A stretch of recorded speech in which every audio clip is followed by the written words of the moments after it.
Hey, everybody. Thanks for joining Georgia MemoryNet Insights. Uh, Dr. Law sent Representative Fox to give today's presentation, and so we'll get started on that in just 1 minute. We'll give folks 1 minute to go ahead and sign in. Dr. Law, as well as having a good sense of humor, is the Allison Roy Richards Chair, the professor in the Department of Neurology, Director of Cognitive Neurology at the Goizueta Alzheimer's Group, and also Director of Georgia MemoryNet. So we're in for a treat today. And so we'll go ahead and get started. We do have one disclosure today, and that's that we are unable to offer CME for this session. We apologize for that. That had to do with some delays between the approval board for the Emory CME office and us.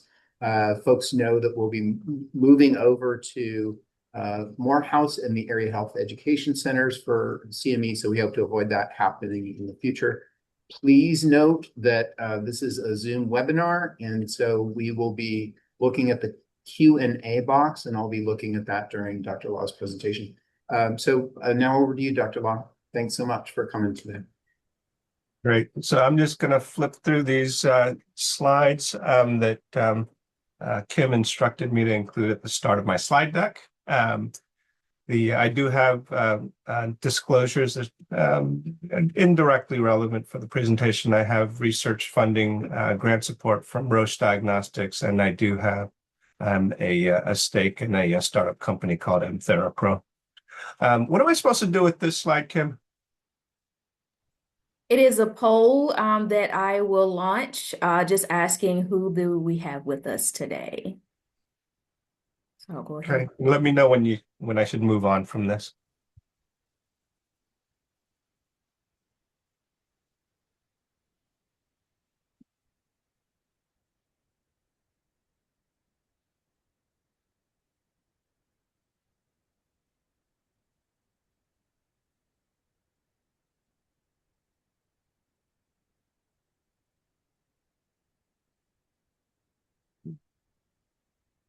Okay.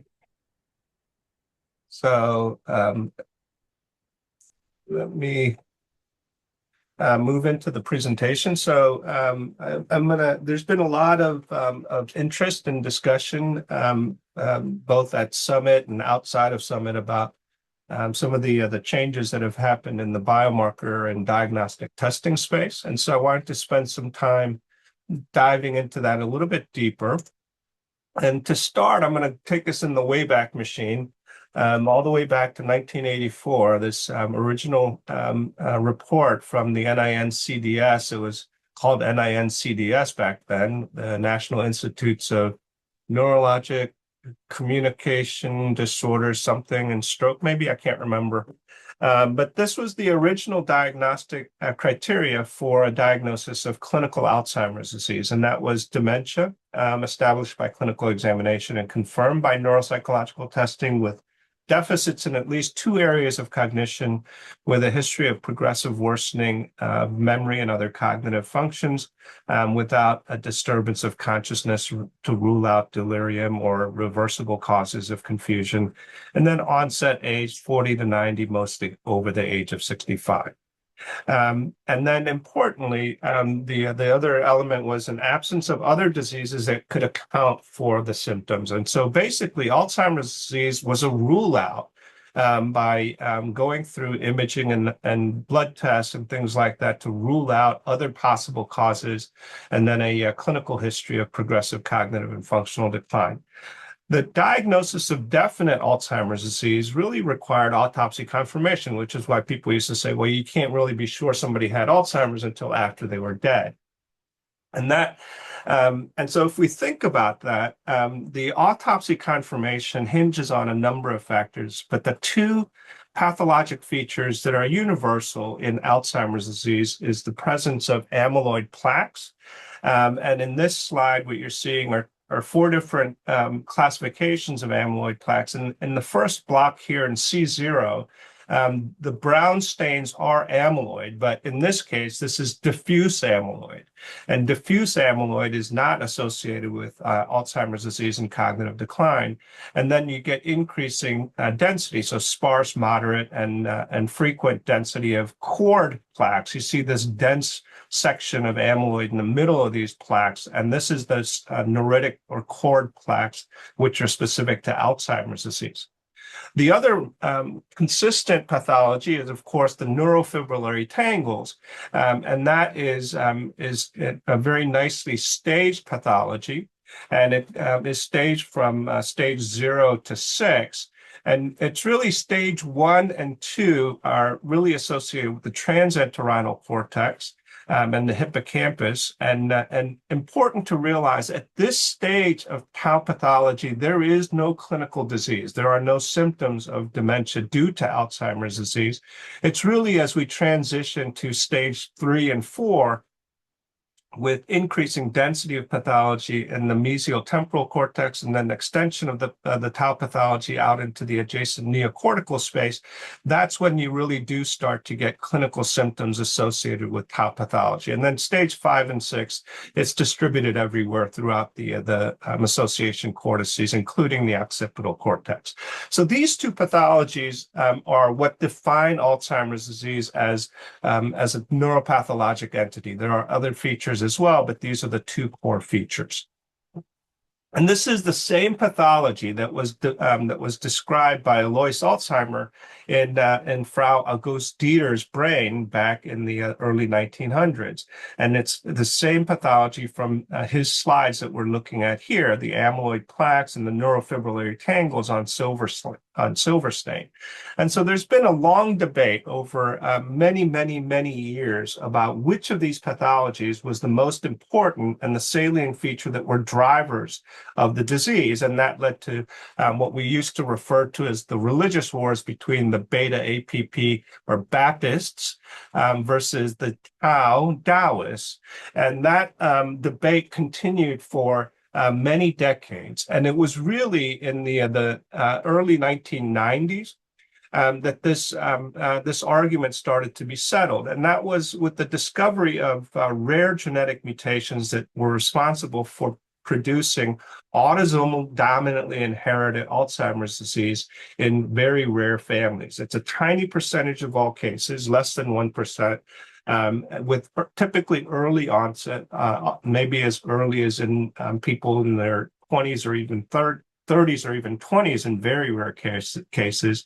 But with the exception of the inheritance pattern and the age at onset, the pathology and symptoms were in other respects similar to sporadic late onset cases.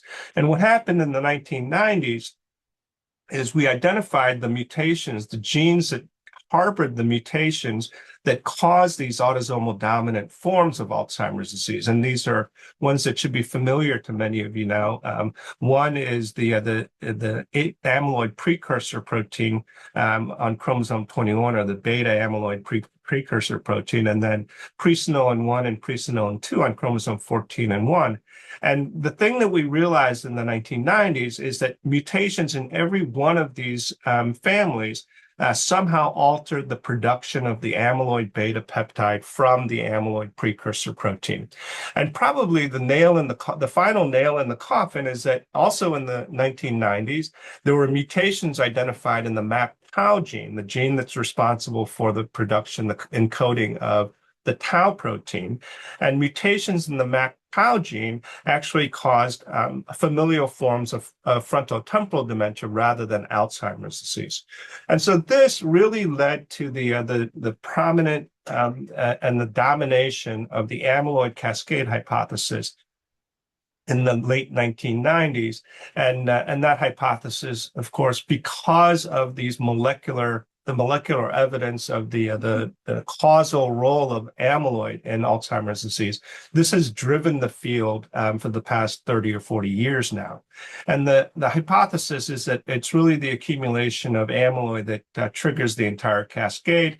And then recently, and I'm not going to talk about any therapies today, but recently, of course, we now have evidence that targeting amyloid in early stages of disease can in fact have a significant impact on the course of the disease. So this is where when we think about the diagnosis of Alzheimer's disease, we like to think that we talk about expert diagnosticians in the Alzheimer's Center, subspecialty trained neurologists, and we make clinical diagnoses in the Alzheimer's Center. We go through a consensus process to say, okay, we're going to review this information and we're going to make our best determination of what the underlying cause of this person's symptoms are.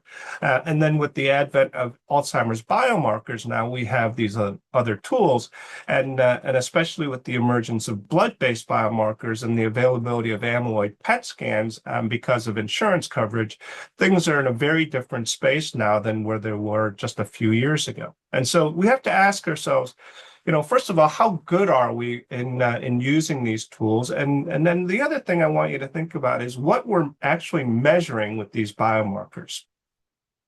So in terms of clinical diagnosis, and this is pretty consistent. I pulled this data from the updated NAC data as of, I think it was sometime in 2024. I think I pulled downloaded the data. So when you look at autopsy cases of individuals that were clinically diagnosed with Alzheimer's disease or with other diagnoses, and then look to see whether their pathology confirms the diagnosis, when us expert clinicians in the ADRCs say somebody has Alzheimer's disease or not Alzheimer's disease, the sensitivity is about 83% and specificity is about 64%. And this has been consistently reported over many, many years now. And this is when we talk about people who have clear evidence of dementia. When we diagnose patients in earlier syndromic stages, when they're in mild cognitive impairment stages, we do even worse. The numbers of autopsies with people who died with mild cognitive impairment is lower, but the sensitivity is now down under 61%, and the specificity is basically a coin toss. So we weren't that great. So when we think we're so smart and expert at diagnosing these things in life based on clinical features, we're really not that good. So we really did need biomarker tools. And in the early mid-2000s, this was a landmark paper that's been cited probably 5,700 times now. And that was the publication of the first amyloid PET imaging compound, the Pittsburgh compound B. And what you're looking at on the left side here is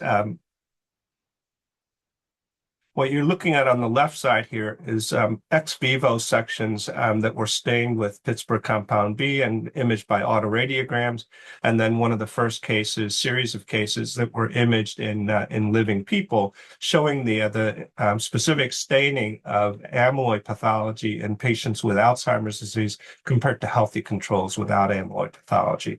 So this was a major breakthrough. And then the fluid biomarkers really started with spinal fluid biomarkers. And this was another landmark paper that was published in 2009 from the Alzheimer's Disease Neuroimaging Initiative. And this paper has probably been cited 3,000 or 4,000 times. And what was reported here was that the patterns of amyloid and tau in the spinal fluid, so low levels of the amyloid protein and higher levels of the tau protein, are associated with Alzheimer's disease, and it was confirmed in a small series of autopsy cases. And the ratio of the tau to A beta was quite good, with both good sensitivities and specificities and positive and negative predictive value based on these fluid biomarkers. So these biomarkers became really pivotal in how we approach diagnosing patients with Alzheimer's disease. And it has given rise to what is referred to as the ATN research framework or biological framework for Alzheimer's disease. And I want to just walk through this briefly. So there's an A, a T, and an N, which stands for aggregated A beta, aggregated tau, and then the N for neurodegeneration. Dr. Johnson, a few people are commenting about that. I got a text on that. Can you? Sorry, Emma? My apologies. I was not muted. Oh, okay. Sorry. So these are the three elements that are considered in this research framework. And when there is no amyloid pathology, no tau pathology, and no neurodegeneration in a cognitively unimpaired individual, they're just normal. In somebody who has mild cognitive or impairment or dementia, they have those clinical syndromes, but it's not Alzheimer's disease. None of these are present. However, if somebody has evidence of amyloid pathology, even in the absence of tau pathology, individuals who are cognitively unimpaired are still reported as having AD pathology. And then in individuals with symptoms, they're reported as having AD pathology with mild cognitive impairment or dementia. And then when there is both amyloid and tau pathology, even in cognitively unimpaired individuals, we classify these, or by this classification scheme, we identify these individuals having Alzheimer's disease, even though they have no symptoms, but they're in a preclinical stage, and then symptomatic Alzheimer's disease and mild cognitive impairment and dementia stages. And then when all three components are present, again, even in cognitively unimpaired, and the N is based on atrophy or evidence of hypometabolism on FDG PET. And again, based on the presence of those things. When somebody has amyloid pathology and neurodegeneration with no tau pathology, this is still classified as AD pathology plus something else. And that's irrespective of the clinical status. I'm not crazy about this scheme, and I think it is an overemphasis on the amyloid pathology to the exclusion of tau pathology, which I think is a mistake, and I'll explain why. So in essence, the Baptist won and clobbered the Taoists, at least by the US-based scheme for classification that I just described in the ATN framework. I will note, I mentioned to Ted earlier that the International Working Group does not conform to this classification scheme, particularly for cognitively unimpaired individuals. So this is a slide that I've shown multiple times, and it's a modified version of a very popular schema showing the progression of pathology prior to the evolution of clinical symptoms, and then the progressive deterioration after symptoms have emerged following 10, 15, 20 years of evolution of amyloid and tau pathology. So keep that in mind, that those things are evolving prior to the development of symptoms. And one of the places where the use of biomarkers in the classification scheme and the framework becomes really problematic is we know that healthy individuals during that 15 to 20 year preclinical or asymptomatic phase can have evidence of biomarker pathology, and that increases with age. Jim, so sorry. Ted Johnson here. Can we just pause you for a second? Could you just stop and reshare for a second? There's probably about a third of the people who are seeing a small picture of your slides and a big picture of you. Let's see if we can just reboot it and see if that works. Was that from somebody pinning me? I don't think that had anything to do with the pinning, but I'll go ahead and remove the pin, and we'll see if that actually works for other people. We'll keep going, and we'll look at the question and answer and figure out if that works. Thanks. Okay. Sorry about that. All right. So when we look, and this is from one of our studies here, when we look at a large cohort of cognitively unimpaired individuals with increasing age, the frequency of positive spinal fluid biomarker profile indicating the presence of Alzheimer's pathology, by the time you get over the age of 75, it's about a third of cognitively unimpaired individuals. And when we look in the NAC data, and say, what about in the NAC autopsy cases? And here what I've done is I've broken these up by all cases, and the blue represents individuals who have basically no amyloid pathology. And then the red, green, and purples are those that have sparse, moderate, and frequent amyloid pathology.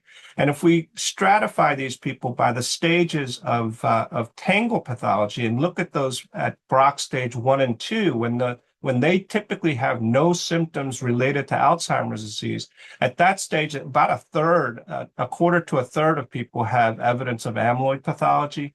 And then in people who are over stage Braak 3, and these are in cognitively unimpaired individuals, individuals who have Braak stage 3 and higher, the majority of them have evidence of amyloid pathology. but they don't have any symptoms. And these are all cognitively normal. And so there's an interaction between the amyloid pathology and the tau pathology in terms of disease. And this survival curve is really important to consider. So that the top line here are individuals who have no amyloid pathology and no tau pathology based on amyloid and tau PET. And when you follow those individuals over time, they do not decline. They do not progress from unimpaired to mild cognitive impairment. People who have only amyloid pathology and no tau pathology are virtually the same. Very, very little progression from unimpaired to cognitively impaired. It's only in individuals who have evidence of tau pathology in the medial temporal lobes, kind of extending into that Braak stage 3, or neocortical tau pathology, those individuals steadily progress and can be predicted to have progression to cognitive impairment by about 3.5 to 4 years. About half of these individuals will have progressed from unimpaired to mild cognitively impaired. And so this is really important. If there's no tau pathology, people are not going to decline, irrespective of what we measure in terms of the amyloid pathology. And so now we've got these blood tests that are, and including FDA-approved blood tests that can be used to detect Alzheimer's disease. And what are we actually measuring with these things? So these are very good. The AUCs for these plasma p-tau217 tests are very good. The sensitivity and specificities are quite high. But what is this curve based on? These curves are based on the ability of the plasma p-tau217 to predict the amyloid PET scans, not Alzheimer's disease, just the amyloid PET scan. So this accuracy in terms of sensitivity and specificity is for predicting the presence of amyloid on PET scans.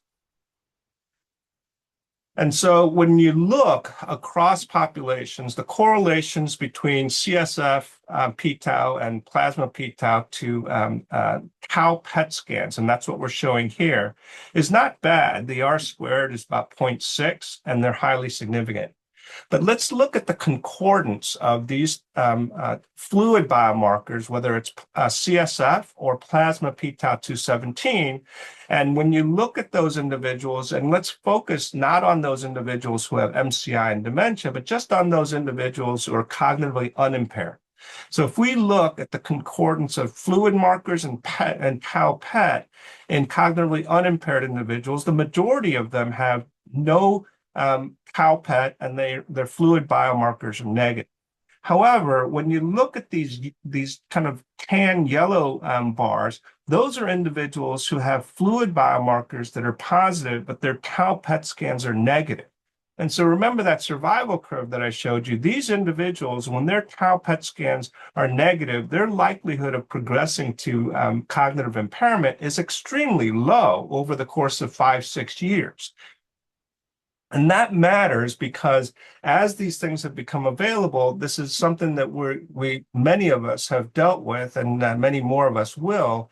And so I want to tell you a story about a patient who I saw recently, which is a good exemplar of what could potentially happen here. So this is she was at the time a 67-year-old who had memory concerns because her family history is quite strong in her mother or maternal grandmother and other relatives, and she became aware of these amyloid targeting therapies and wanted this treatment to prevent her from getting Alzheimer's disease. And her neurologist did an evaluation, did an MRI scan, did an ApoE genetic testing. Turned out she was E4 homozygous, which both puts her at higher risk of Alzheimer's disease, but also puts her at higher risk of complications from these amyloid targeting therapies. He did the Quest AD Detect test, which was positive, and then ultimately did an amyloid PET scan, which was positive, and initiated treatment with Leqembi. She came to see me sometime later, about a year or two later. I did an evaluation of her earlier this year. She was cognitively unimpaired, right? But this is what happened to her with her therapy. So a couple of months into her therapy, what you're looking at is her baseline MRI scan flare sequences here. and what she looked like after she had initiated the Leqembi. And what you're seeing here is a massive amount of ARIA-E swelling.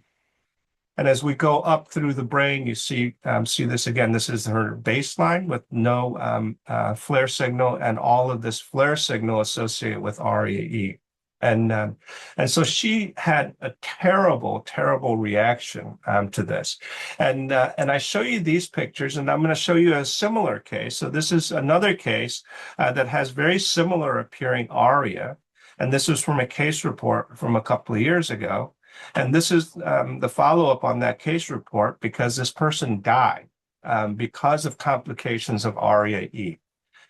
And when you look at my patient that I just showed you, and then compare the MRI scan findings in my patient versus the person who died, and I'm going to go flip through this a couple of times, they don't look all that dissimilar. And so this patient, she recovered. But she really had an MRI response and clinical. She had symptoms as well. And she really could have died from this, and she should never have been treated. And so this is something that we need to keep in mind as these biomarkers have become so available and people have become so aware of it, and people are so terrified based on their experience that we really don't have evidence to justify treating patients unless they have clinical evidence of disease. And just having evidence of amyloid pathology is a major shortcoming.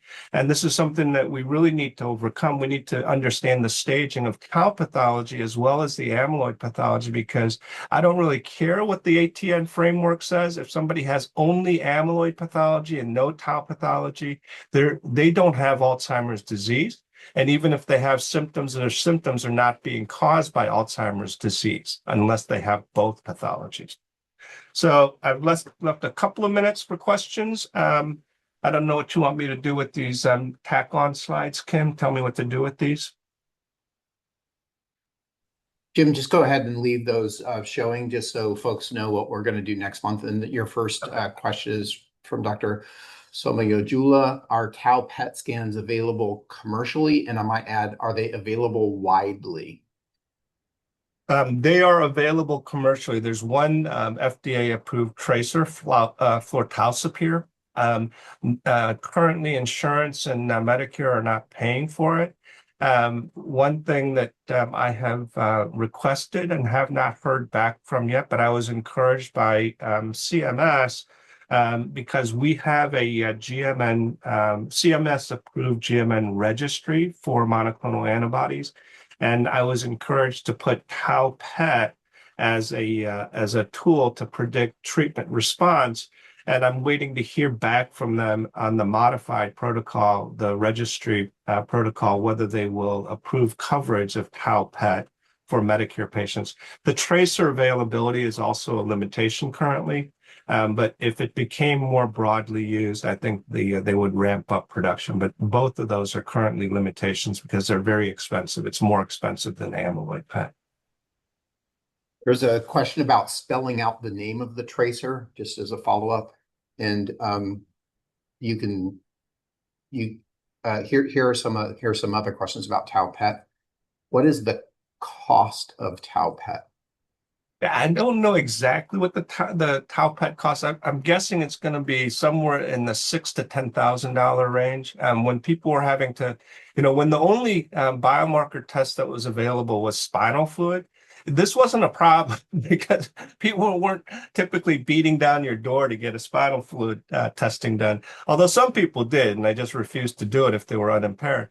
But the amyloid PET scans, when people were having to pay for those out of pocket, I think were about $6,000 retail, and the tau PET scans are a little bit more expensive than that. And since they're not being covered, I think that's probably in that $6,000 to $10,000 range. You covered this partially in an earlier answer, and this is from Najifam. How about using blood tests as a baseline value for monitoring in people who have a family history? So something I did not get into, and that is, so the fluid biomarkers do correlate. I showed you that one correlation slide, do correlate with tau PET. But the tricky part of it is that both p-tau 217 and CSF tau and p-tau levels tend to rise during the development of amyloid pathology prior to the evolution of tangle pathology. And so monitoring, we don't know. In fact, I know that at Eric Johnson, one of my colleagues, sent back a slide from the CTAD meeting. There's an initiative underway that we're contributing to. We've sent thousands of plasma samples to Nick Ashton at Banner. And he's looking at trying to map out the temporal changes in plasma p-tau 217 in healthy individuals as they get older. And so right now, the problem is if you get a positive test in a healthy person, if you get a negative test, it's great. But if you get a positive test, in most people, it's just going to ramp up their anxiety, knowing that they have a positive biomarker test without it being actionable. So I'm looking forward to the time when we have actionable steps that we can take to actually treat these people, but we're not there yet. And so I would just be very cautious about ordering these tests to monitor individuals who are cognitively unimpaired. Thanks for that answer. Here's your final question from Carolyn Clevenger. Currently, we have p-tau 217 blood test at Emory as part of the diagnostic evaluation. Do you anticipate that changing in 2026, i.e. adding other measures? No, there's I think that there's the p-tau 217 remains the best, most accurate test, and I think it's very useful in individuals who are showing early signs of cognitive impairment. There are different ways to think about using that as both a test as a diagnostic test and as a rule-out test. But I don't anticipate other tests displacing p-tau 217. It really does appear to be the best test in terms of predicting the presence of amyloid pathology. Dr. Law, thanks so much. Appreciate that. Appreciate all the people who attended today. We're sorry about the difficulty that we had in making Dr. Law's picture very large and the slides very small, and we'll fix that. I'm really sorry about that you have to look at a big Jim Law head instead of, yeah. We figured out what we did, and we'll troubleshoot that again. Hope you'll join us next year. This is a little bit earlier for a December Georgia Memory Net Insights than usual, but we are so glad you joined us. If you or a friend missed this, we actually have all of our Georgia Memory Net Insights talks on our Georgia Memory Net website, and so you can actually go back and find something that you missed. Again, thanks so much. Have a great day, everybody. Thanks, Dr. Law.